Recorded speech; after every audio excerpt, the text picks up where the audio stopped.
স্ত্রীকে বলছে, বিবি রে আমাকে 50,000 টাকার প্রয়োজন আছে, জায়গাটাতে দামটা লিখে দাও, গ্রুপের মধ্যে ঢুকে যাও।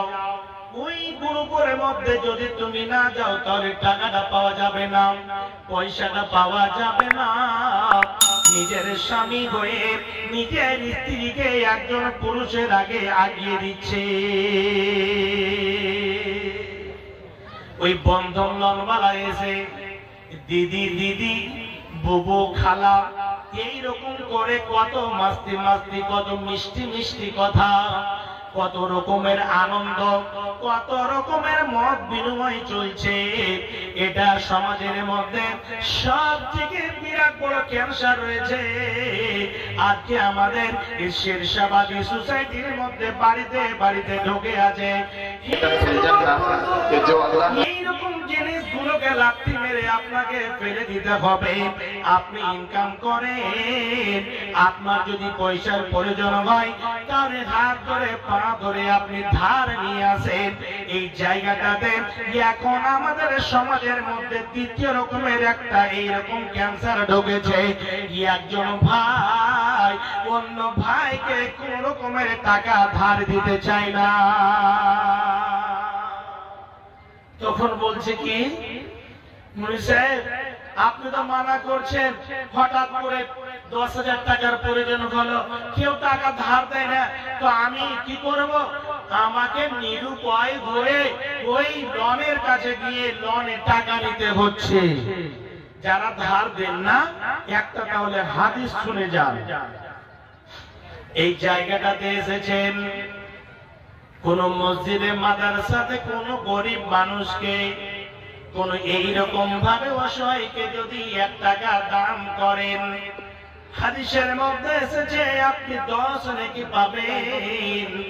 আর যদি কেউ এইরকম বেচারা নিজের স্ত্রীকে হসপিটালে রেখে এসেছে, নিজের ছেলেকে ক্যান্সার অসুখ হয়েছে, হসপিটালে এডমিট রয়েছে, ওই ছেলেটার জন্য কিছু টাকার প্রয়োজন রয়েছে, বাবার কাছে টাকা নাই, মায়ের কাছে টাকা নাই, এইরকম সম্পদ নাই যে বিক্রি করে নিজের ছেলেটাকে এডমিট যে করেছে ওখান থেকে চিকিৎসা করে বাড়ি ফিরিয়ে নিয়ে আসবে। হে যুবক বন্ধু, হে আমার বাচ্চার আমার, আপনার বাড়িতে কত বড় আশা নিয়ে গরিব মানুষটি গিয়েছে। আপনি একজন ধনী মানুষ, আপনি তাকে 10,000 টাকা ধার দিলেন না। তাহলে হাদিসটাকে ভালো করে শুনে রাখুন, একজন যদি কোন জায়গাতে দান করে তাহলে 10 নেকি পাবে। আর ওই বান্দাটা যদি কোন এইরকম অসহায় মানুষকে, গরিব মানুষকে দান করে তাহলে তার খাতায় 18 নেকি যাবে। ভেজাল শেষ। মৌলানা সাহেব 18 নেকি পাওয়া যাবে? জি। কেন পাওয়া যাবে?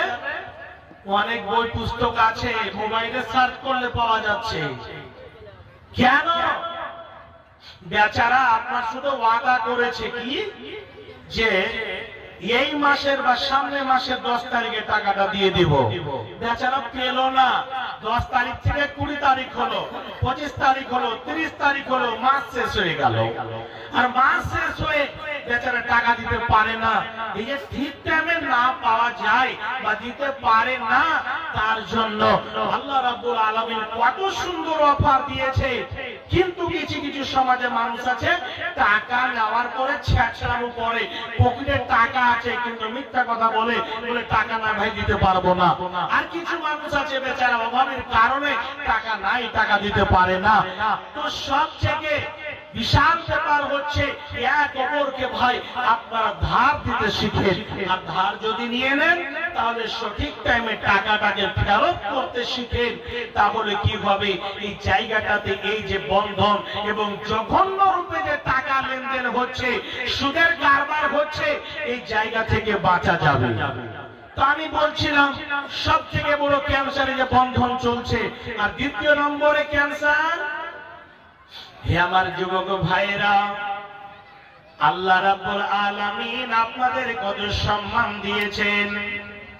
আল্লাহ রাব্বুল আলামিন এমন একটা সময় নিয়ে আসবেন যে সময় মানুষ নিজে ত্রাগি ত্রাগি করবে।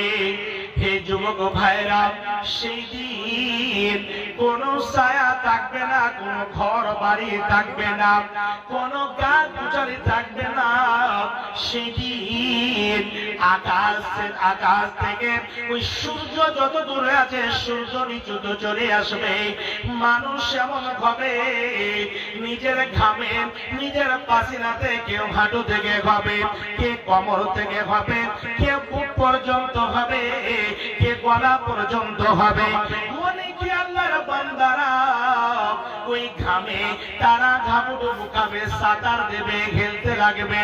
সেই দিন ওই যুবক ভাইদেরকে আরশে আযমের ছায়ার তলে জায়গা দেওয়া হবে। কোন যুবক ভাইদেরকে শুনে রাখুন, বিশ্বনবী বলেন ওয়াশাবুন নাশা ফি ইবাদাতিল্লাহ। ওই যুবক ভাইদেরকে দেওয়া হবে যেই যুবক ভাইরা নিজের যৌবন কালটাকে, নিজের এইরকম জওয়ানি কালটাকে কোরআন তেলাওয়াতের মাধ্যম দিয়ে কাটিয়েছে, নামাজ ইবাদত বান্দেগি করেছে, নামাজ পড়েছে, যাকাত দিয়েছে, সুন্দরভাবে হালাল পথে নিজের টাকা ইনকাম করেছে, হালাল পথে টাকা খরচ করেছে, যতগুলো বিধিবিধান রয়েছে সুন্দরভাবে মান্য করে চলেছে, সুন্দরভাবে মেনে চলেছে। বিশ্বনবী বলেন, শোনো, ওই যুবকদেরকে যেই দিন কোন ছায়ার ব্যবস্থা থাকবে না, শুধু আরশে আযম থাকবে, সেই দিন ওই যুবক ভাইদের আরশে আযমের ছায়ার তলে জায়গা দেওয়া হবে। কিন্তু শুনে রাখুন, আজকের সমাজে যুবক ভাইরা কোন জায়গাতে পড়ে আছে? সব থেকে বিরাট বড় ক্যান্সার ফ্রি ফায়ারে পড়ে আছে। একজন ভাইয়ের উপরে এত বড় টাকার অ্যামাউন্ট চলে এসেছে, নিজের অ্যাকাউন্ট থেকে ফ্রি ফায়ার খেলতে খেলতে খেলতে খেলতে খেলতে খেলতে এত টাকা চেপে গিয়েছে, কয় লক্ষ টাকা তার উপরে ঋণ চলে এসেছে। ওই যুবক ভাইরা free fire, PUBG, dream eleven এবং যতগুলো নেশাদার দ্রব্য জিনিস রয়েছে ওই সমস্ত জিনিসগুলোর মধ্যে ঢুকে আছে।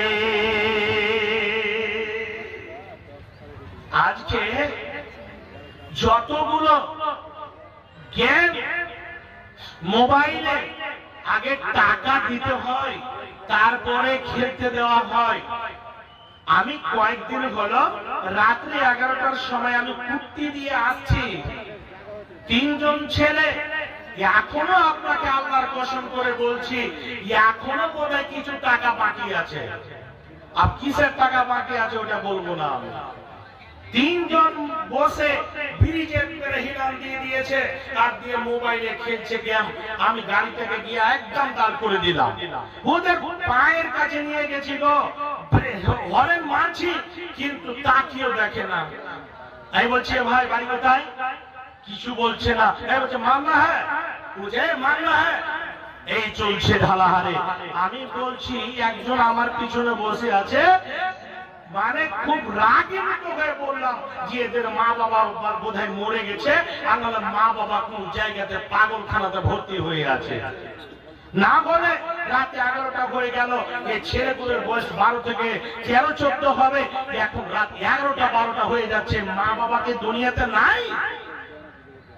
একটা মুরগি, একটা কুকুর, একটা ছাগল নিজের বাচ্চাকে যখন সন্ধ্যা হয়ে যায়, ওই মুরগিটা নিজের ভাষাতে ডাক দিয়ে নিজের বাচ্চাগুলোকে ডানার নিচে করে নেয়, পাখার নিচে করে নেয়। একটা যদি গরু যদি বাইরে থাকে, ওকে যখনই গুহাল ঘরে নিয়ে আসবেন, ওই বাছুরটা যদি বাইরে থাকে চিৎকার করবে, মানে হাত ছেলেটাকে হার কাছে নিয়ে এসে দে। জি, মানুষের এত পর্যন্ত এত বড় আল্লাহ বিবেক বুদ্ধি দিয়ে খাইরা উন্নত করেছেন, আর ছেলেরা এতগুলো জঘন্য কাজে পড়ে আছে। যারা বাবা হিসাবে আছেন, আপনাদের হাতে পায়ে ধরে বলছি, সচেতন হয়ে যান, সচেতন হয়ে যান। আর না হলে এই যতগুলো কর্ম রয়েছে, এই কর্মর যেতে হবে কোথায়? সেই জায়গাটার নাম হচ্ছে জাহান্নাম। মাস্টার মশাই তাকে চলে গেছেন, মানে বুঝতে পেরে নিয়েছে। 2টা মিনিট আমি বলছি। জাহান্নামে যেতে হবে তো জাহান্নাম জাহান্নাম জাহান্নাম শুনে যাচ্ছি। জাহান্নামটা কি হবে, মরণটা কেমন হবে? বোরার মতো হবে, না কুঠির মতো হবে, না কলসির মতো হবে, কতখানি গভীর হবে, কিরকম হবে? হাদিসটা যদি খুলেন তাহলে বুঝতে পারবেন যে জাহান্নামটা আসলে কেমন হবে। জাহান্নামটা হাদিসের ব্যাখ্যাতে হাদিস পড়তে গিয়ে বুঝতে পারা যাচ্ছে যে জাহান্নামটাকে টেনে নিয়ে আসা হবে। কেমন করে? একটা যদি গরুকে, খুব মোটা তাজা গরুকে যদি বাঁধেন, তাহলে পরে 2 দিকে 2টা রসা দিতে হয়, 2টা পাখা লাগাতে হয়, তাহলে সেই গরুটাকে রুখতে পারা যায়। একটা যদি উট করে নিয়ে আসেন, উটকে সুন্দর করে খুব জুত করে খুব শক্ত করে বাঁধন দিতে হয়। এইরকম ভাবে অনেকগুলো প্রাণী রয়েছে, তাদেরকে বেঁধে খুব মজবুত করে শক্ত করে রাখতে হয়। জাহান্নামটা কেমন ভাবে? জাহান্নামীদেরকে জাহান্নাম যখন দেখে নেবে, যেই মতো সিংহ বাঘ মানুষকে দেখে বা কোনো প্রাণীকে দেখে হুঙ্কার মারে, চিৎকার করে, তার থেকে বেশি জাহান্নাম চিৎকার করবে জাহান্নামীদের জন্য। যারা দুনিয়ার বুকে বেনামাজি, যারা দুনিয়ার বুকে মদখোর, সুদখোর, জুয়াখোর, যারা জেনাখোর, দুনিয়ার মধ্যে রং তামাশায় পড়ে আছে, তাদেরকে সেই জাহান্নামে দেওয়া হবে। জাহান্নামটা জাহান্নামীদেরকে দেখে এত রাগিত হয়ে ফুটে পড়বে। বাচ্চার আমার, জাহান্নামের একটা বাঘা থাকবে না, জাহান্নামের একটা বাঘা থাকবে না, জাহান্নামের একটা 2টা করে 70,000 লাগাম থাকবে, জাহান্নামের একটা 2টা করে 70,000 পাঘা থাকবে। ওই জাহান্নামী ফারিস্তারা ওই জাহান্নামকে সুন্দরভাবে মজবুত করে ধরে রাখবে। কত বড় লাগাম হবে, কত বড় পাগা হবে শুনুন। একটা পাগাতে, একটা লাগামে 70,000 করে ফারিস্তা থাকবে। 70,000 পাগা হবে, আর 70,000 লাগামে, একটা লাগামে 70,000 করে ফারিস্তা থাকবে। তাকে টেনে নিয়ে আসা হবে, টেনে মজবুত করে ধরে রাখবে। তাহলে 70,000কে 70,000 দিয়ে যদি গুণ করা হয়, তাহলে কত ফারিস্তা হবে? ওই জাহান্নামে আপনাকে যেতে হবে, আপনার ছেলে যাবে, আপনার মা যাবে, আপনার বোন